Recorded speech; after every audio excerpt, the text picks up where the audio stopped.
Friends, നമ്മളിന്ന് വന്നിരിക്കുന്നത് നമ്മുടെ മിനിസ്ട്രി ഓഫ് കമ്മ്യൂണിക്കേഷനിൽ, അതായത് ഡിപ്പാർട്ട്മെൻറ്റ് ഓഫ് പോസ്റ്റിന് കീഴിൽ പ്രവർത്തിക്കുന്ന ഇന്ത്യ പോസ്റ്റ് പേയ്മെൻറ്റ്സ് ബാങ്കിൻ്റെ പുതിയൊരു റിക്രൂട്ട്മെൻറ്റ് നോട്ടിഫിക്കേഷൻ വന്നിട്ടുണ്ട്.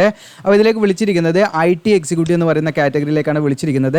അപ്പോൾ ഇതിൻ്റെ ഓൺലൈനായിട്ട് അപേക്ഷ സ്റ്റാർട്ട് ചെയ്യുന്നത് 4/5/2024 മുതൽ നിങ്ങൾക്ക് മെയ് 24 വരെ അപ്ലൈ ചെയ്യാം. ഓൺലൈനായിട്ടാണ് നമ്മൾ അപ്ലൈ ചെയ്യേണ്ടത്. എങ്ങനെയാണ് ഓൺലൈനായിട്ട് അപ്ലൈ ചെയ്യേണ്ടത്, ഇതിലേക്കുള്ള സെലക്ഷൻ മെത്തേഡ് എങ്ങനെയാണ്, ഇതിലേക്കുള്ള റെമ്യൂണറേഷൻ എങ്ങനെയാണ് തുടങ്ങിയിട്ടുള്ള A to Z കാര്യങ്ങൾ നമ്മൾ വീഡിയോയിൽ പറയുന്നുണ്ട്. നിങ്ങൾ സ്കിപ്പ് ചെയ്ത് നമ്മുടെ ചാനലൊന്നും നിങ്ങൾ എന്ത് ചെയ്യുക, കയറിയിട്ട് നിങ്ങൾ നമ്മുടെ ചാനലിൽ സബ്സ്ക്രൈബ് ചെയ്യുക, ബെല്ലൈക്ക് എനേബിൾ ചെയ്യുക. ഓക്കെ, അപ്പോൾ നിങ്ങൾക്ക് ആവശ്യമുള്ള എല്ലാ ലിങ്കുകളും നമ്മൾ എന്ത് ചെയ്യും, വീഡിയോയുടെ ഡിസ്ക്രിപ്ഷനിൽ തരാവുന്നതാണ് കേട്ടോ. ഓക്കെ, അപ്പോൾ ഇതിലേക്ക് എത്ര വേക്കൻസിയാണ് വിളിച്ചിരിക്കുന്നത് തുടങ്ങിയ കാര്യങ്ങളാണ് നമ്മൾ നോക്കുന്നത്. അപ്പോൾ ഇവിടെ കാണാം ഡൊമൈൻ, പോസ്റ്റ്, നിങ്ങൾക്ക് റിസർവേഷൻ വേക്കൻസികൾ, പ്ലേസ് ഓഫ് പോസ്റ്റിംഗ്, ഓരോരോ കോളം കാണാം. അപ്പോൾ ഡൊമൈൻസ് എന്ന് പറയുന്നത് നിങ്ങൾ ഏത് ഫീൽഡിലേക്കായിരിക്കും, അല്ലെങ്കിൽ ഏത് കാറ്റഗറിയിലായിരിക്കും നിങ്ങൾക്ക് പോസ്റ്റിംഗ് ഉണ്ടായിരിക്കുക. പേയ്മെൻറ്റ് ആപ്ലിക്കേഷൻ സപ്പോർട്ട് ഉണ്ട്, IT സപ്പോർട്ട് ഉണ്ട്, കോർ ഇൻഷുറൻസ് സൊല്യൂഷൻ, അങ്ങനെ പറഞ്ഞിട്ട് കുറച്ച് ഡൊമൈൻസ് ഇവിടെ കാണാൻ പറ്റും നിങ്ങൾക്ക്. ഓക്കെ, അപ്പോൾ ഇതിൽ നമ്മൾ നോക്കുന്ന പോസ്റ്റും കൂടെ കാണാം. എക്സിക്യൂട്ടീവ് എന്ന് പറയുന്ന കാറ്റഗറിയിലേക്കാണ് എല്ലാ പോസ്റ്റും വിളിച്ചിരിക്കുന്നത്. അതിൽ തന്നെ നിങ്ങൾക്ക് associate consultant, payment support, payment application സപ്പോർട്ടിലേക്ക് നിങ്ങൾക്ക് 4 വേക്കൻസി ജനറൽ, 1 വേക്കൻസി OBC, അങ്ങനെ ആകെ മൊത്തം 5 വേക്കൻസിയാണ്. അപ്പോൾ അവിടെ EWSനും SC/STക്കും വേക്കൻസി ഇല്ല. അവർക്ക് എന്ത് ചെയ്യാം, ഈ ജനറൽ വേക്കൻസിയിലേക്ക് അപ്ലൈ ചെയ്യാം കേട്ടോ. പക്ഷേ അവർക്ക് റിസർവേഷനോ റിലാക്സേഷനോ ഒന്നും ഉണ്ടാവില്ല എന്നുള്ളത് മനസ്സിലാക്കുക. ഇനീഷ്യൽ പോസ്റ്റിംഗ് ന്യൂഡൽഹി ആയിരിക്കും. അപ്പോൾ ഇതിൻ്റെ പ്ലേസ് ഓഫ് പോസ്റ്റിംഗ് ഇനീഷ്യലി വരുന്നത് ന്യൂഡൽഹി, മുംബൈ, ചെന്നൈ ഒക്കെ ആയിരിക്കും. നമുക്ക് ഇന്ത്യയിൽ എവിടെ വേണമെങ്കിലും നമ്മളെ പോസ്റ്റ് ചെയ്യാം. അതിന് വില്ലിംഗ് ആയവർ മാത്രം ഇതിലേക്ക് അപ്ലൈ ചെയ്യാം കേട്ടോ. പിന്നെ അടുത്ത വരുന്ന എക്സിക്യൂട്ടീവ് ആണ്. ഇതിലേക്ക് നിങ്ങൾക്ക് കൺസൾട്ടൻറ്റ് പേയ്മെൻറ്റ് ആപ്ലിക്കേഷൻ സപ്പോർട്ട്, ഇതിലൊരു വേക്കൻസിയാണ് ജനറൽ, 1 വേക്കൻസി OBCക്കാണ്, അങ്ങനെ 2 വേക്കൻസിയാണ് ടോട്ടൽ. പിന്നെ എക്സിക്യൂട്ടീവ് സീനിയർ കൺസൾട്ടൻ്റ് ആണ്. ഇതിൽ നിങ്ങൾക്ക് 1 വേക്കൻസിയാണ്. അത് ഈ 1 വേക്കൻസി OBC കാൻഡിഡേറ്റ്സിന് റിസർവ്ഡ് വേക്കൻസിയാണ്. ഇതൊക്കെ ന്യൂഡൽഹിയാണ് പ്ലേസ് ഓഫ് പോസ്റ്റിംഗ് വരുന്നത്. ദെൻ അടുത്ത IT സപ്പോർട്ടിലേക്കാണ് നിങ്ങൾക്ക് ഇവിടെ കാണാം. എക്സിക്യൂട്ടീവ്, അസോസിയേറ്റ് കൺസൾട്ടൻറ്റ്, ITയിൽ 9 വേക്കൻസി ജനറൽ വരുന്നുണ്ട്. പിന്നെ നിങ്ങൾക്ക് AWS 2, പിന്നെ നിങ്ങൾക്ക് OBC 6, അങ്ങനെ നിങ്ങൾക്ക് SC 4, ST 2, 23 വേക്കൻസി അതിൽ വരുന്നുണ്ട് കേട്ടോ. പിന്നെ നിങ്ങൾക്ക് അതിൽ കൺസൾട്ടൻറ്റ് IT സപ്പോർട്ടിൽ 19 വേക്കൻസി, അങ്ങനെ പിന്നെ നിങ്ങൾക്ക് വരുന്നത് എന്താണ്, സീനിയർ കൺസൾട്ടൻറ്റിൽ 1 വേക്കൻസി, അത് ജനറലാണ്. ഇവിടെ 1 വേക്കൻസി ജനറലാണ്, ചെന്നൈയാണ് പോസ്റ്റ്, ഇത് ന്യൂഡൽഹിയാണ്. പിന്നെ നിങ്ങൾക്ക് DC മാനേജർ, ഇതിലേക്ക് നിങ്ങൾക്ക് 1 വേക്കൻസി ജനറലാണ്, ആർക്ക് വേണമെങ്കിലും അപ്ലൈ ചെയ്യാം. ജനറൽ വേക്കൻസി ഉണ്ടെങ്കിൽ ആർക്ക് വേണമെങ്കിലും അപ്ലൈ ചെയ്യാം. പിന്നെ നിങ്ങൾക്ക് ഈ പറയുന്ന എക്സിക്യൂട്ടീവ് സീനിയർ കൺസൾട്ടൻറ്റിന് 1 വേക്കൻസി ന്യൂഡൽഹിയിൽ, അതും ജനറലാണ്, ആർക്ക് വേണമെങ്കിലും അപ്ലൈ. അങ്ങനെ ആകെ മൊത്തം 54 വേക്കൻസിയാണ് നിലവിൽ വിളിച്ചിരിക്കുന്നത്. അപ്പോൾ ഇതിൻ്റെ എഡ്യൂക്കേഷൻ ക്വാളിഫിക്കേഷനാണ് നമ്മൾ നോക്കുന്നത്. അപ്പോൾ ഇതിലേക്ക് നിങ്ങൾക്ക് അപ്ലൈ ചെയ്യാനുള്ള ക്വാളിഫിക്കേഷൻ എന്ന് പറയുന്നത്, നിങ്ങൾക്ക് ഈ പറയുന്ന ഓരോ പോസ്റ്റ് വൈസ് വേക്കൻസി ഇവിടെ കൊടുക്കുന്നുണ്ട്. അപ്പോൾ എല്ലാത്തിനും ഒരേ സെയിം ക്വാളിഫിക്കേഷനാണ്, ഞാൻ റിപ്പീറ്റ് ചെയ്യുന്നില്ല, ഒന്നിൻ്റെ പറയുന്നുള്ളൂ. ഇവിടെ കാണാം BE or BTech in computer science or information technology or electronics. അപ്പോൾ ഇലക്ട്രോണിക്സിലോ അല്ലെങ്കിൽ ഇൻഫർമേഷൻ ടെക്നോളജിയിലോ അല്ലെങ്കിൽ കമ്പ്യൂട്ടർ സയൻസിലോ നിങ്ങൾക്ക് BE or BTech തുടങ്ങിയിട്ടുള്ള എഞ്ചിനീയറിംഗ് ക്വാളിഫിക്കേഷൻ ഉണ്ട്. തീർച്ചയായിട്ടും നിങ്ങൾക്ക് ഇതിലേക്ക് അപ്ലൈ ചെയ്യാം. ഇതിലേക്ക് ഒരു ക്രൈറ്റീരിയ ഞാൻ പറയാം, നിങ്ങൾ സ്കിപ്പ് ചെയ്യരുത്. അതുപോലെ തന്നെ നിങ്ങൾക്ക് മാസ്റ്റർ ഓഫ് കമ്പ്യൂട്ടർ ആപ്ലിക്കേഷൻ, അത് MCA കഴിഞ്ഞവരാണെങ്കിൽ, 3 വർഷം ഡ്യൂറേഷനുള്ള MCA കഴിഞ്ഞവരാണെങ്കിൽ അപ്ലൈ ചെയ്യാം.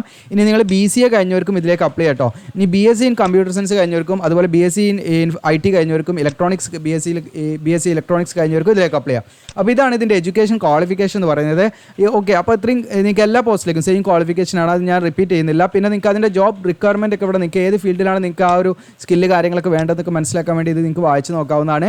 പിന്നെ ഇതിലേക്ക് പ്രത്യേകമായിട്ട് നിങ്ങൾ ശ്രദ്ധിക്കേണ്ട കാര്യം എന്ന് വെച്ചാൽ, ഇതിലേക്ക് എക്സ്പീരിയൻസ് ചോദിക്കുന്നുണ്ട്. അപ്പോൾ ഇതിൻ്റെ ഏജ് ലിമിറ്റ് നമുക്ക് ആദ്യം നോക്കാം. ഇതിൻ്റെ എക്സിക്യൂട്ടീവ് എന്ന് പറയുന്ന പോസ്റ്റിലേക്ക് age limit 22 to 30 age limit വരുന്നത്.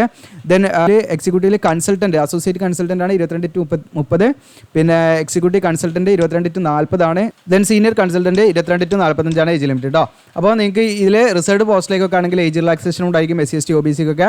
പിന്നെ ഇതിലേക്കുള്ള എക്സ്പീരിയൻസിൻ്റെ കാര്യം ഇവിടെ പറയുന്നുണ്ട്, അതായത് പോസ്റ്റ് ക്വാളിഫിക്കേഷൻ എക്സ്പീരിയൻസ് വേണം. അപ്പം എക്സിക്യൂട്ടീവ് അസോസിയേറ്റ് കൺസൾട്ടൻറ്റ്, അതായത് 28 വേക്കൻസി ഉള്ള ആ പോസ്റ്റിലേക്ക് നിങ്ങൾക്ക് 1 വർഷത്തെ എക്സ്പീരിയൻസ് മിനിമം വേണം കേട്ടോ. ഓക്കെ, ഇനി എക്സിക്യൂട്ടീവ് കൺസൾട്ടൻ്റ് ആണെങ്കിൽ നിങ്ങൾക്ക് 21 പോസ്റ്റാണ് അതിൽ ടോട്ടൽ വരുന്നത്, അതിൽ 4 വർഷത്തെ എക്സ്പീരിയൻസ് വേണം. ഇതിന് എക്സിക്യൂട്ടീവ് സീനിയർ കൺസൾട്ടൻറ്റ് 6 വർഷത്തെ എക്സ്പീരിയൻസ് വേണം. അപ്പോൾ എക്സ്പീരിയൻസ് ഉള്ള ഉദ്യോഗാർത്ഥികൾ മാത്രം ഇതിലേക്ക് അപ്ലൈ ചെയ്യാം കേട്ടോ. ഓക്കെ, ഇനി പീരീഡ് ഓഫ് കോൺട്രാക്ട്. അപ്പോൾ നമ്മൾ ഈ പറയുന്ന പോസ്റ്റ് തീർച്ചയായിട്ടും കരാർ അടിസ്ഥാനമുള്ള പോസ്റ്റാണ്. അത് 3 വർഷത്തെ ഡ്യൂറേഷനാണ് ഉണ്ടായിരിക്കുക. ഇനീഷ്യലി 3 വർഷമാണെങ്കിലും പിന്നീട് എന്ത് ചെയ്യും, നമ്മുടെ പെർഫോമൻസ് അനുസരിച്ച് 2 വർഷം പാടെ നമുക്ക് എന്ത് ചെയ്യും, അത് എക്സ്റ്റെൻഡ് ചെയ്ത് തരും. ഓക്കെ, പിന്നെ നമുക്ക് ആ ഒരു എക്സ്പീരിയൻസ് ഒക്കെ ഉണ്ടാകുന്ന സമയത്ത് നമുക്ക് ഇത്തരം വേക്കൻസികൾ വർഷത്തിൽ വരാറുണ്ട്. അപ്പോൾ അതിലേക്കൊക്കെ നമുക്ക് അപ്ലൈ ചെയ്യാൻ പറ്റും.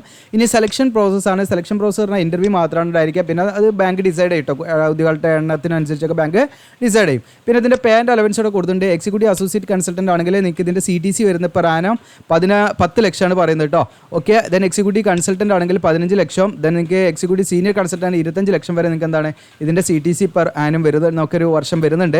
ഇതിന് ആപ്ലിക്കേഷൻ ഫീ വരുന്നത് SC/ST PWD കാൻഡിഡേറ്റ്സ് ഒക്കെ ആണെങ്കിൽ അവർക്ക് 150 രൂപയാണ് ഒരു ഇൻറ്റിമേഷൻ ചാർജ് മാത്രം ഉണ്ടായിരിക്കുക. ദെൻ മറ്റെല്ലാ ഉദ്യോഗാർത്ഥികൾക്കും 750 രൂപയാണ് അപേക്ഷ ഫീസായിട്ട് വരുന്നത്. ഓൺലൈനായിട്ടാണ് നമ്മൾ ഫീ ഒക്കെ അടയ്ക്കേണ്ടത്, ഓൺലൈനായിട്ടാണ് നമ്മൾ അപ്ലൈ ചെയ്യേണ്ടത്. അപ്പോൾ എങ്ങനെയാണ് അപ്ലൈ ചെയ്യുന്നത്, നിങ്ങൾക്ക് എലിജിബിൾ ആയുള്ള ഉദ്യോഗാർത്ഥികൾ നമ്മുടെ വീഡിയോയുടെ ഡിസ്ക്രിപ്ഷനിൽ അപ്ലൈ ചെയ്യുന്ന ലിങ്ക് ഉണ്ടാവും, അതിൽ ക്ലിക്ക് ചെയ്യുക. അപ്പോൾ നിങ്ങൾ IPP എക്സിക്യൂട്ടീവ് ഈ പേജിലേക്കായിരിക്കും, നമ്മുടെ സൈറ്റാണ്, ഇതിൽ താഴെ ഇങ്ങനെ സ്ക്രോൾ ചെയ്ത് വരിക. നിങ്ങൾക്ക് താഴെ സ്ക്രോൾ ചെയ്ത് വന്നു കഴിഞ്ഞാൽ നിങ്ങൾക്ക് ഇവിടെ കാണാൻ പറ്റും ഇമ്പോർട്ടൻറ്റ് ലിങ്ക്സ് കാണാം. ഇതിൽ അപ്ലൈ ഓൺലൈൻ എന്നുള്ള ബട്ടൺ, രജിസ്റ്റർ ലോഗിൻ എന്നുള്ള ബട്ടൺ അതിൽ ക്ലിക്ക് ചെയ്യാം. അപ്പോൾ പുതിയ പേജ് ഇവിടെ ഓപ്പൺ ആയിട്ട് വരും. നിങ്ങൾക്ക് ഇവിടെ കാണാൻ പറ്റും അതിൻ്റെ ഇമ്പോർട്ടൻറ്റ് ഡേറ്റ്. IBPS വഴിയാണ് ഇതിൻ്റെ ആ ഒരു ഓൺലൈൻ ഫോം ഫില്ലിങ് കാര്യങ്ങളൊക്കെ നടക്കുന്നത്. അപ്പോൾ അതിൻ്റെ സൈഡിലേക്കാണ് നമ്മൾ വരുന്നത്. നിങ്ങൾക്ക് കാണാം റിക്രൂട്ട്മെൻറ്റ് 54 ഇൻഫർമേഷൻ ടെക്നോളജി എക്സിക്യൂട്ടീവ് എന്ന് പറഞ്ഞിട്ട് ഇവിടെ കാണാൻ പറ്റും. അപ്പോൾ ഇവിടെ നിങ്ങൾ ആദ്യമായിട്ട് വരികയാണെങ്കിൽ നിങ്ങൾ എന്ത് ചെയ്യണം, അവിടെ ക്ലിക്ക് ചെയ്യുക ഫോർ ന്യൂ രജിസ്ട്രേഷനുള്ള ബട്ടൺ ക്ലിക്ക് ചെയ്യുക. ഇല്ലെങ്കിൽ നിങ്ങൾക്ക് എന്ത് ചെയ്യുക, അവിടെ ലോഗിൻ ചെയ്തിട്ട് നിങ്ങൾക്ക് കൊടുക്കാം. ഓക്കെ, അപ്പോൾ നിങ്ങൾ അതിനനുസരിച്ച് നിങ്ങളത് ഫില്ല് ചെയ്ത് പോയാൽ മതി. വളരെ സിമ്പിൾ ഫോമാണ്. പിന്നെ നിങ്ങൾക്ക് ഇവിടെ നോട്ടിഫിക്കേഷൻ ഇവിടുന്ന് ഡൗൺലോഡ് ചെയ്യാം. ഓക്കെ, പിന്നെ ടെലഗ്രാം ഗ്രൂപ്പ്, വാട്സപ്പ് ചാനലൊക്കെ ജോയിൻ ചെയ്യാം. പിന്നെ നിങ്ങൾക്ക് സ്റ്റഡി മെറ്റീരിയൽസ് ഡൗൺലോഡ് ചെയ്യാം. ഓക്കെ, അപ്പോൾ ഇത്രയും കാര്യങ്ങളാണ്. ഇത് യൂസ്ഫുൾ ആണെങ്കിൽ നിങ്ങളുടെ കൂട്ടുകാരിലേക്ക് ഷെയർ ചെയ്യുക, സബ്സ്ക്രൈബ് ചെയ്യുക. Thank you.